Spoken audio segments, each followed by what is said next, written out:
从目前的这个情况来看的话，机器是不是掉厕所了啊？不就进水啊，就进水。那这个机器呢，基本上它不会有问题。它会出问题的地方在哪里呢？显示小板这边会腐蚀，显示座会腐蚀，它会外配，会导致不显示。只要通电开机正常，要么显示小板坏了，要么就是屏幕坏了啊。走，通电不漏电，按一下开机键，走，开机正常，那就不用看了啊。扣子碰到地了，不是大电流啊，起跳正常。应该是开机进系统的，那这个机器就不显示了，进水不显示。还要看这里不对啊，它这个边上角还在啊，所以这个机器就基本上不是这个腐蚀导致的不显示的，因为它这个一圈啊，这边也是都是连体的。我先拿个刀片挖一下看看啊。OK， 没问题，这个是在的，就是看上去有腐蚀，但是实际你看。啊，这边的角也在，没有虚；这边的角也在，也没有虚。那这里就没有问题。如果它没有问题，那基本上就是小板上面有问题了。好，我们先看一下小板是不是小板有问题啊？好，实锤了，外配有问题啊，这个机器就是外配问题。然后我们现在能看到屏幕的这个地方。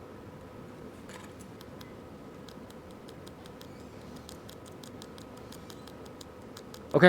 那这个地方我们现在很明显挖出来了，但这个时候呢，我们是不选择用烙铁去烫，直接吸浆加分浆啊！看好了啊，看走，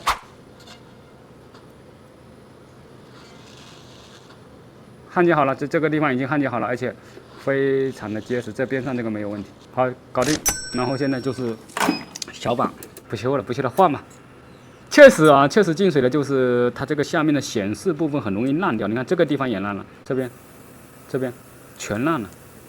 哇，烂完了。不拆不行啊，因为它下面已经烂掉了。如果下面的焊盘挖不出来的话，我们想修复这个，让它吃吸，等一下又要显示，那肯定得翻车。所以我们现在一不做二不休，取了它啊。好，先把油挖掉。OK 了。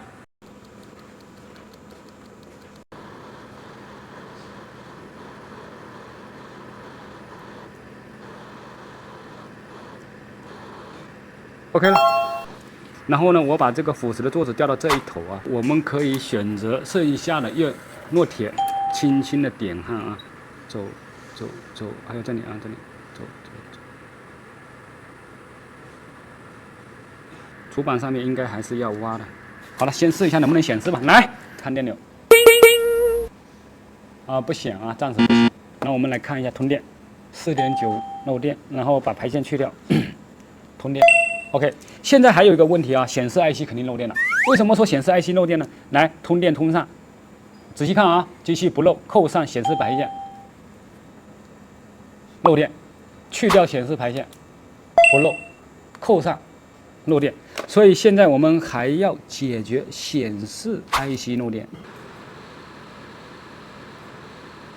哎呦，这要是雷修显示，我也是服了。显示电感、显示 IC 全部烂掉了。这芯片能修好吗？我感觉这芯片修好的可能性几乎为零哦。